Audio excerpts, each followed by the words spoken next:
ان کی مرضی کے بغیر کوئی بادشاہ اپنی بادشاہی کا نہ اعلان کر سکتا نہ اپنے تخت و تاج کو ان کی امداد کے بغیر سلامت پاتا۔ جس قوم کا اختیار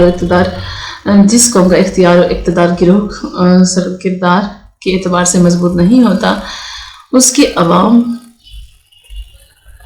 کی زندگی کسی معیار اخلاق پر پوری نہیں اترتی۔ جب رہنمائی راہزن ہو، جب رہنما و مرشدی ساکی و پیمان اور رقص و سرود کے شیدائی ہوں، جب رہنمائی شریف اور کمالی لڑکیوں کی آبرو و عزت کا پاس نہ کریں، جب رہنمائی لٹیرے اور غاصب ہوں، تو عوام سے اچھے اخلاق کی توقع نہیں کی جا سکتی۔ اور اندلس کے بیچارے عوام تو بھیڑوں کے گلے تھے جو محض اس لیے پالے گئے تھے کہ اندلس کے عمرا اور پادری جب چاہیں انہیں ذبح کریں۔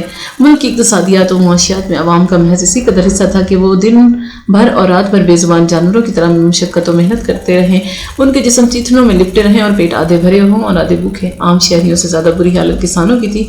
پورے اندلس میں زمینداری اور جاگیرداری نظام رائج تھا۔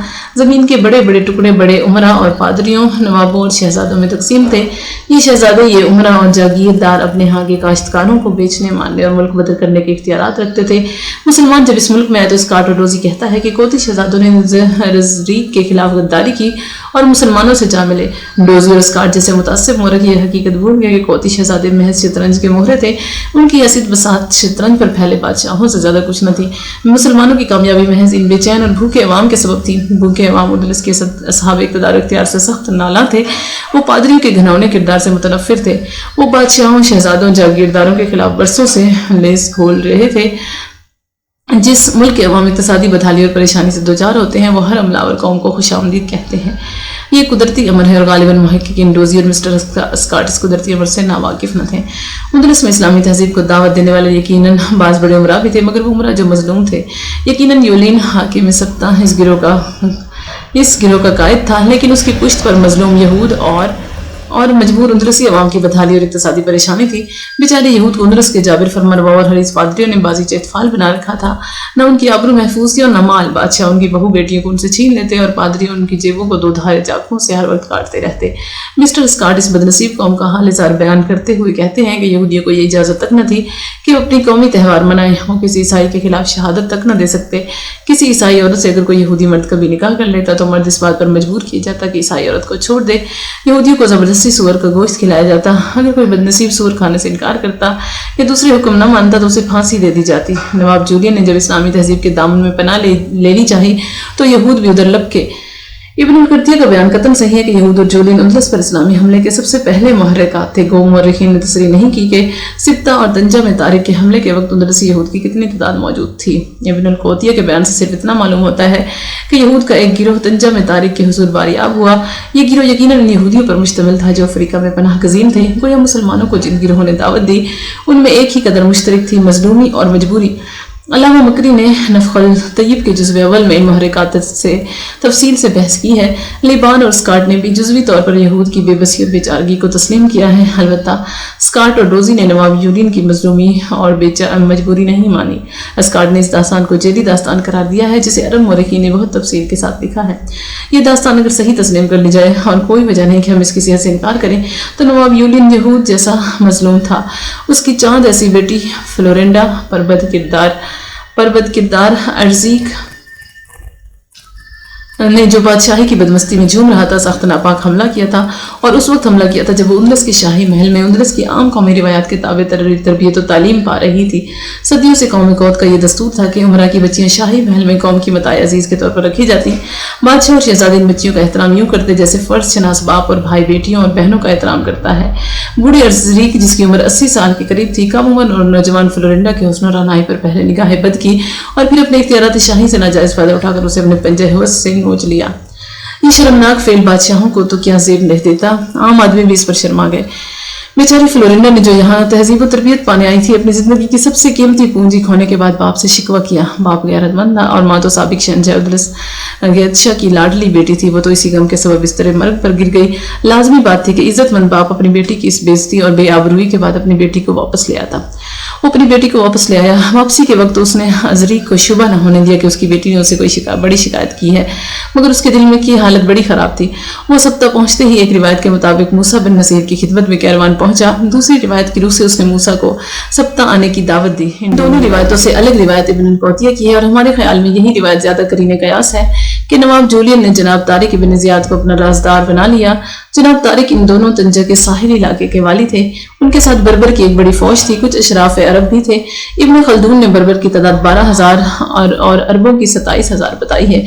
یہ دونوں فوجیں اس سارے سرحدی علاقے کی نگران تھی۔ ابن خلدون نے جناب طارق بن زیاد کے تقرر کا ذکر کرتے ہوئے لکھا ہے، گویا دوسرے لفظوں میں حضرت طارق بن زیاد موسیٰ بن نصیر کے بعد سب سے بڑے فوجی افسر تھے۔ یہ حقیقت ہے کہ موسیٰ کو ان پر بڑا اعتماد اور بھروسہ تھا۔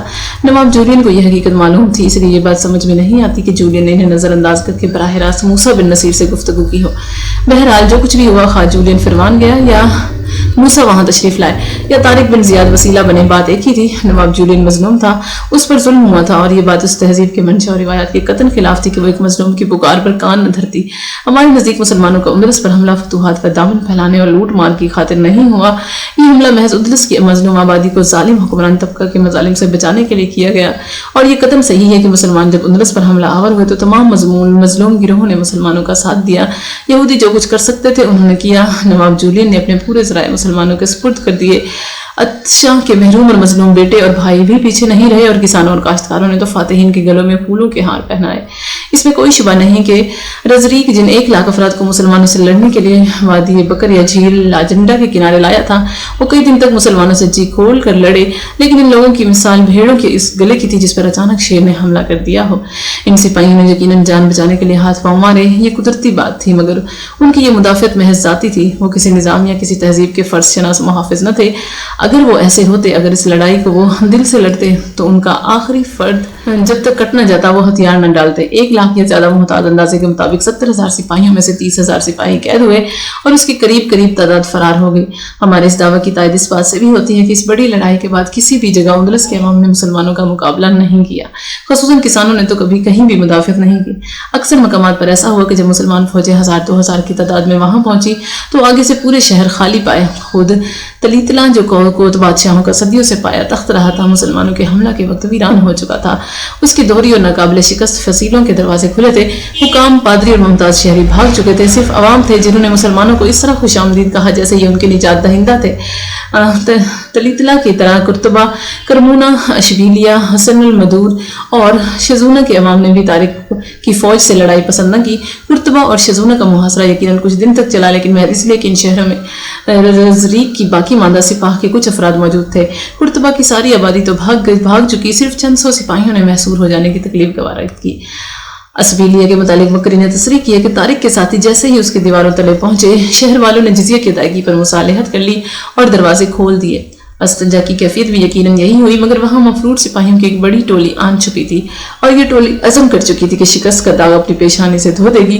استنجا میں جو لڑائی ہوئی وہ نوعیت کے اعتبار سے پہلی لڑائیوں سے مختلف تھی۔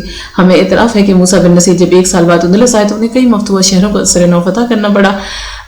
رزریک کی فوج کے بعض بڑے عہدیدار اور بعض بڑے جاگیرداروں نے بعض شہروں میں قلعہ بند ہو کر ناکام مدافعت کی۔ بعض مقامات پر انہوں نے مہینوں محاصرے کی تکلیف برداشت کی، مگر یہ ساری مدافعت سرمایہ دار اور جاگیردار گروہ کی طرف سے تھی۔ ہمیں دعویٰ ہے کہ اندلس کے عوام نے کسی جگہ گوریلا لڑائی نہیں لڑی اور نہ کسی قسم کی مدافعت میں دلچسپی لی۔ وہ ڈر اور دہشت کی وجہ سے شہر چھوڑ کر یقیناً بھاگے، مگر جب ان کے اندیشے غلط نکلے تو واپس لوٹ آئے۔ بہرحال اسلامی تہذیب جب اندلس پہنچی تو اندلس کے عوام کی اقتصادی، زرعی، معاشی اور اجتماعی زندگی ناگفتہ پہ تھی۔ عمرہ نے انہیں جیتے جی زندہ درکور کر رکھا تھا۔ اسلامی تہذیب وہاں آئی اور اس لیے آئی کہ وہاں کے عوام اوپر اٹھے اور دنیا کا یہ زرخیز ترین ملک جو عمرہ کی بدنطاقی کی وجہ سے اپنے ہر زرخیزی سے محروم ہو چکا تھا پھر زندہ ہو جائے، اس کے باشندے انسان سمجھے جائیں اور اس طرح جئیں جس طرح زندہ قوموں کے افراد جیتے ہیں۔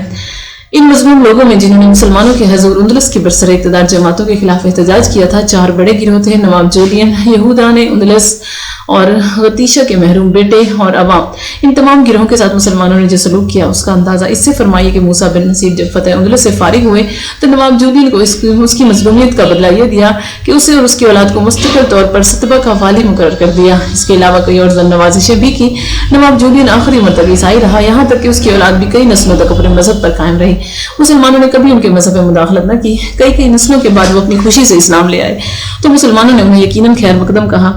آن جہانی غطیشہ کے بیٹوں کی جائیدادیں انہیں واپس دے دی گئیں۔ ولید بن عبد الملک نے ان کے دمشق آنے پر جو فرمان شاہی انہیں عطا کیا اس میں انہیں مسلمان عمرہ کے سامنے شاہی اداب بجا لانے سے معاف رکھا، انہیں خلعت ہائے فاخرہ عطا کی اور وہ کئی پشتوں کسی مداخلت کے بغیر مزے سے دن گزارتے رہے۔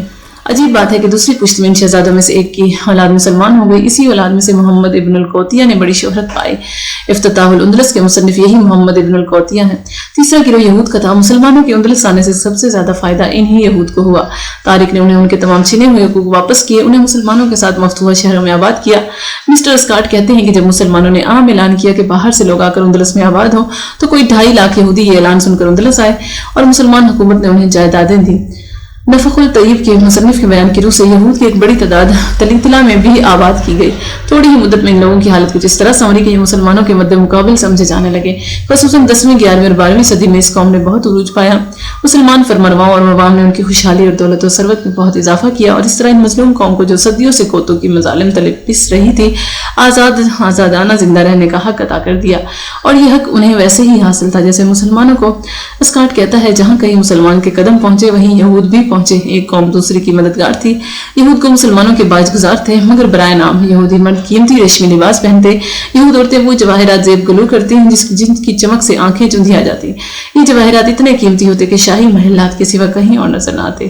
آخری طبقہ جس کے لیے مسلمانوں کا یہ وجود آیا رحمت تھا وہ اندلس کے عوام غریب اور کاشتکار تھے. مسلمانوں نے اندلس میں آن کر ان کا ہاتھ پکڑا جن کا کوئی نہ تھا. موسیٰ کے بیٹے عبدالعزیز پر خدا کی ہزار ہزار رحمتیں نازل ہوں کہ اس نے موسیٰ بن نصیر کی واپسی کے بعد اندلس کے کاشتکاروں اور عوام کو بے حد سہولتیں مہیا کی. ان کو ان کے چھنے ہوئے حق دلائے. حملہ سے ڈر کر جو کسان بھاگ گئے تھے انہیں واپس بلایا. ان کے سروں پر دست شفقت رکھا. انہیں وہ زمینیں واپس کی جنہیں وہ مسلمانوں کے اندلس آنے سے پہلے کاشت کیا کرتے تھے. پہلے وہ ہر قسم کی زیادتی اور ظلم کا شکار تھے. عبدالعزیز نے ان کے حقوق کی تشخیص کی اور کسی زمیندار اور جاگیردار کو یہ حق نہ دیا کہ وہ ان سے ان کی طاقت سے زیادہ کام لے. اس نے بے حد کم مالیے پر ان کاشتکاروں کو زمینیں کاشت کرنے پر دی. ان کو قرضے دیے, بیل مہیا کیے اور ہر طرح کی مذہبی آزادی دی. اس نے عمال حکومت کے ذہنوں میں یہ خیال جانشین کر دیا کہ ملک کے کسان اور کاشتکار ہر حکومت کی مضبوطی کے لیے پہلے ضامن ہیں. ان کی خوشحالی حکومت کے استقلال اور پائیداری کی سب سے بڑی ضمانت ہے. عبدالعزیز کا دور وہ بہت مختصر تھا مگر حیرت ہوتی ہے کہ اس ذہین اور طباعی حاکم نے 1 سال کے اندر اندر نہ صرف اندلس کے حدود پرتگال اور فرانس کے قلب تک ملا دیے. اس نے اپنی سرحدوں پر بہت سے نئے قلعے تعمیر کیے. ملک کے طول و عرض میں کئی نئی سڑکیں تعمیر کی. دیوانی اور فوجداری عدالتیں قائم کھولی.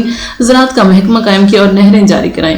کنویں کھدوائے. ملک کے طول و عرض میں فوجی چوکیاں قائم کی تاکہ تاجر اور عوام کو نقل و حمل میں آسانی رہے اور راستے پرامن ہو جائیں.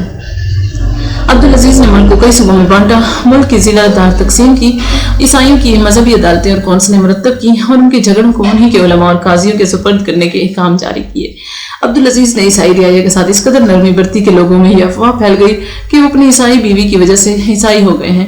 وہ یہ افواہ ان کے دشمنوں نے اڑائی تھی. گو ان سے مقصود ان کی مقبولیت و ہر دل عزیزی کو ختم کرنا تھا. گو دشمن انہیں ذلیل و رسوا کرنا چاہتے تھے. لیکن یہ امر واقعہ ہے کہ عبدالعزیز سچے مسلمان تھے اور خدا کی طرف سے عائد کردہ فریضہ کو پہچانتے تھے. انہیں رسول اللہ کا صلی اللہ علیہ وسلم کا یہ فرمان یاد تھا کہ کلکم رائع و کلکم مسئول عن رعیتہ.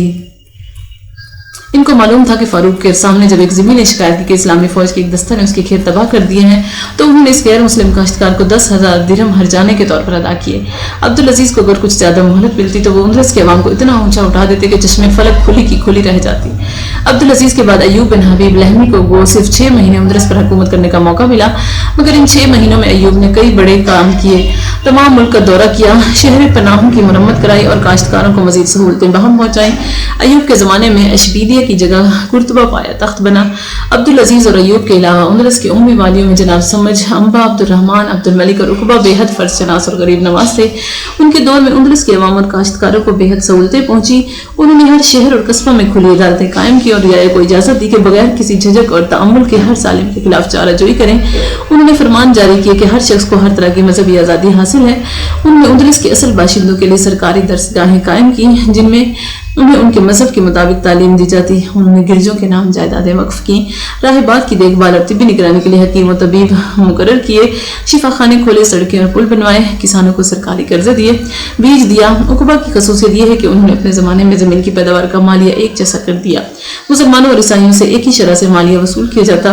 ان کے دور میں ہر قصبہ, ہر شہر اور ہر گاؤں میں نگران پولیس مقرر کی گئی. عقبہ نے تاجروں کو بھی بہت سہولتیں بہم پہنچائیں. انہیں قرضے دیے, پل تعمیر کیے. شہری زندگی کو بہتر بنانے کے لیے عوام کی تربیت کے لیے چلتی پھرتی درسگاہیں کھولیں. سرکاری محاصل سے وصولی کے سلسلے میں عوام کو سہولتیں دیں اور جابر اور سخت گیر حکام کی سخت باز پرس کی. اس میں کوئی شبہ نہیں کہ اندلس کے بعض والیوں کے دور میں اندلس میں خانہ جنگی کی آگ بھڑک اٹھی اور حکومت کے نظم و نسق کا شیرازہ بکھرا، لیکن عمومی طور پر مسلمانوں کے آنے سے اندلس کے لوگ بے حد مطمئن تھے۔ تاجر، کسان اور عام آدمی بڑے امن اور چین سے زندگی گزارتے۔ اس میں بھی کوئی شبہ نہیں کہ اندلس امی پایا تخت سے بے حد دور تھا اور اس دوری کے سبب کبھی کبھی وہاں کے والی بے لگام ہو جاتے، مگر جیسے ہی امی خلفاء کو ان کی اس روش کا علم ہوتا تو وہ انہیں نہ صرف معزول کر دیتے، انہیں سخت سزائیں بھی دیتے۔ چنانچہ جتنے بھی وفد اس دوران میں اپنے والیوں کی شکایت لے کر دمشق یا افریقہ پہنچے، وہ جب لوٹے تو والی کی معزولی کا فرمان لے کر۔ اندلس میں اموی خاندان کی حکومت کا یہ پہلا دور علمی، تمدنی اور تہذیبی اعتبار سے کوئی بہت بڑا امتیاز نہیں رکھتا، لیکن یہ حقیقت ہے کہ امیوں نے اس مختصر دور میں بھی اندلس کے عوام اور مظلوم طبقات کو اوپر اٹھانے کے لیے بڑا کام کیا، اور اسکاٹ کے الفاظ میں اندلس اس مقام پر جا پہنچا جہاں روما 1000 سال میں پوپ کی حکومت کی وجہ سے پہنچا تھا۔ امیوں کو اپنے پہلے دور میں اندلس میں زیادہ کام کرنے کی مہلت نہیں ملی، نہ اتنا وقت ہی نصیب ہوا۔ صحیح روایات کے مطابق 95 ہجری میں اندلس کی فتح کا کام تکمیل کو پہنچا۔ گویا 95 ہجری سے لے کر 132 ہجری تک تقریباً 40 سال امی خلفاء دمشق کو اندلس پر حکومت کرنے کی مہلت ملی۔ یہ مدت بہت تھوڑی تھی، اس میں وہ اندلس میں کوئی بڑا کارنامہ انجام نہ دے سکتے تھے، اتنی مدت تو حکومتیں سنبھلنے میں لگا دیتی ہیں۔ اس کے باوجود امی خلفاء دمشق کے نائبین نے بہت سی سرائیں بنوائیں، منڈیاں قائم کی، پل بنوائے اور شفا خانے اور مدرسے تعمیر کیے۔ اس 40 سالہ دور میں امی والیہ نے اندلس میں مجموعی اعتبار سے جو مدارس، مکاتب اور پل تعمیر کیے، ہمیں بے حد افسوس ہے کہ ہم اس کی کوئی مفصل روداد درج نہیں کر سکتے۔ عرب مورخین نے ایسی کوئی تفصیل مرتب صورت میں پیش نہیں کی۔ البتہ عبدالعزیز، ایوب، سمح، انبا، عبدالرحمن، عبدالملک اور عقبہ کے بارے میں تمام عرب مورخین نے بیک زبان ایک ہی بات لکھی ہے کہ انہوں نے اندلس کے اجتماعی، اقتصادی اور تہذیبی زندگی میں ایک بالکل نئے باب کا اضافہ کیا۔ حیرت ہوتی ہے کہ تارک اس ملک میں محض ایک حملہ آور کی حیثیت سے داخل ہوئے تھے۔ صرف 1 سال میں ان کی حیثیت اندلس میں نائب السلطنت کی تھی۔ صرف اس 1 سال میں انہوں نے ایک نہر تعمیر کی۔ یہ نہر یوں تو صرف 4 میل لمبی تھی، لیکن یہ وہ نہر تھی جس کی ضرورت استجا کے لوگ صدیوں سے محسوس کر رہے تھے۔ مصنف مجموعہ اخبار اندلس کا بیان ہے کہ جیسے ہی طارق کو معلوم ہوا کہ استجا میں پینے کے پانی کی بے حد قلت ہے، اور اسی وقت انہوں نے استجا سے 4 میل کے فاصلے پر بہنے والے دریا کا رخ کیا اور ایک نہر کھدوانی شروع کر دی۔ یہ نہر انہی کے نام پر نہر طارق یا عین الطارق مشہور ہوئی۔ یہ بربر طارق بن زیاد کا پہلا تمدنی کارنامہ تھا۔ اس ملک میں یہ گویا پہلا اعلان تھا، اس نئی تہذیب کے عزائم کا یہ ایک تعارف تھا۔ طارق کے بعد عبدالعزیز نے نہ صرف نہریں کھدوائیں، پل بنوائے، مدرسے جاری کیے اور عوام کی اقتصادی اور سماجی زندگی کو ایک عجیب رنگ عطا کر دیا۔ یہ مبارک کام عقبہ نے تکمیل تک پہنچایا، اور پھر جب عبدالرحمن داخل یہاں پہنچے تو اندلس کی تاریخ 14ویں رات کے چاند کی طرح چمک اٹھی۔